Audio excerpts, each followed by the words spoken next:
Good morning. I've been asked to say a few words about the faithful and discreet slave. As you know, Watchtower's 8 members of the governing body claim to be the only ones who are this faithful and discreet slave, as mentioned in Matthew 24 verses 45 onwards. Now, when before the Australian Royal Commission, Geoffrey Jackson stated, Jesus said that in the last days there would be a faithful and discreet slave, and he gave words to the effect that he was it. Is that what Jesus said? So, we'll have a look at it from the Jerusalem Bible, and we're going to look at the context.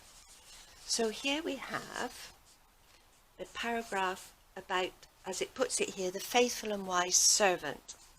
Now, the verse before is talking about keeping on the watch, how important it is to keep in mind that the kingdom is coming, Jesus is coming, which is wonderful. The verses immediately afterwards talk about the 10 virgins, 5 of whom were keeping on the watch and 5 of whom didn't. And then we have a parable about the talents, of how the servants who are keeping on the watch for the Lord's return are busy doing business with the Lord's possessions. So I have no hesitation in stating that all of this is to do with keeping on the watch, and that the comments about the faithful and wise servant, it's a parable. It was never meant to be taken absolutely literally. Now, how do I know it's about keeping on the watch? Well, halfway through that paragraph, in verse 48, Jesus said, "As for the dishonest servant," that's the evil slave, "who says to himself, 'My master is taking his time,'" in other words, the evil slave doesn't keep on the watch. So, what does this parable mean then? Well, as you know, when I research these videos, I go to some of the old commentaries, and I have one written by Mr. Benson in about the year 1700. No, the late 1700s, sorry. And he said this about the faithful and wise servant, that if he was wise, every moment retaining the clearest conviction that all he now has is only entrusted to him as a steward. And if he's faithful, he'll keep that in mind. Now, he applies this parable to ministers of the gospel because they are there over the household of God, giving them food. And he says, you ministers of religion ought to be particularly faithful in the discharge of your duty, for it's not an ordinary trust that has been committed to your charge. So he goes on that the ministers should be remarkably diligent.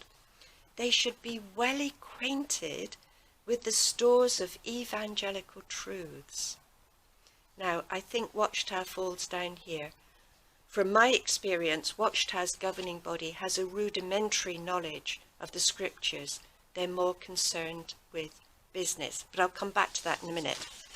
Now, Benson goes on to the evil slave, and he explains that if the evil slave, having put away faith and a good conscience, shall say in his heart and then start beating up his fellow slaves, getting drunk, and so on. So let's compare Watchtower's governing body to this. Were they faithful? Did they feed us? Well, we did do the preaching work. We got rid of the Trinity and hellfire and so on and so forth. But have they lately kept a good conscience? No, they haven't. They have started hiding things, and they're only hiding it if they have a bad conscience. They have sort of jumped up this man-made judicial system which has proved to be extraordinarily harmful, and we have been beaten up. Now, I've been beaten up, and I know that some of you have been beaten up far worse than I have been. Some young people have been accused falsely of slander, and they've been disfellowshipped because all they wanted was help from the abuse that they've been given. Watchtower's record is atrocious. So have they kept on the watch? Well, this thing in Ramapo, Jesus said, Sell your possessions and give to the poor. Keep your life simple. Have they done that? Well, yes, they've sold their possessions. They've taken ownership of kingdom halls, sold them. What, to give to the poor? No, to build this expensive luxury building up in Ramapo. Now, they don't have a good conscience about it because they're trying to justify it. They are saying the resurrected ones will watch this video. Well, I'd like to know how they're going to watch it. Watchtower. We have been adequately fed with the scriptures. The Bible is far better than any video you can provide. If resurrected ones have a Bible, they will have more than enough to understand the will of our God. Secondly, the governing bodies say, oh, Ramapo will be used in the New World.